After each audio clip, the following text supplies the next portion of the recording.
Aminu alaikum salam. Alhaji ina wuni? Lafiya kalau. Ya gida ya aiki ya iyali? Alhamdulillah.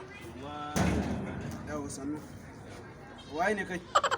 dama ni na zo da wata bukata ce Alhaji. Bukata ko? Muna neman taimako ne za mu gina masallaci a unguwarmu. A unguwar ku za ku gina masallaci.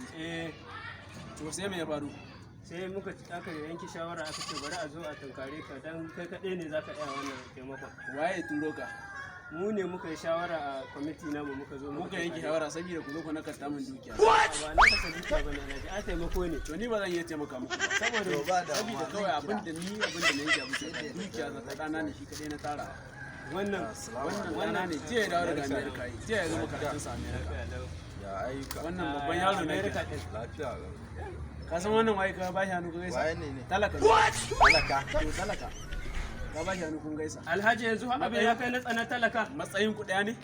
Me to Matsayin ku daya ne? Me bambancin matsayin? Duba kayan irin kayan da suke jikin sa. To ai kaya jikin shi ni ma kaya suke jikin. Tun da kake ka taba zuwa America?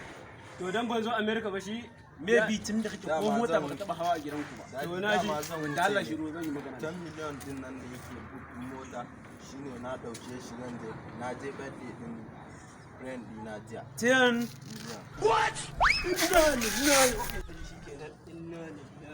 Kai ka tsaye kana abin nan ka ɗebo mana da Allah cire mana wannan fule ta ka mai kama kan kafa 2 million din girma ka je ka ɗebo ruwa a ɗebo ruwa a sanin nan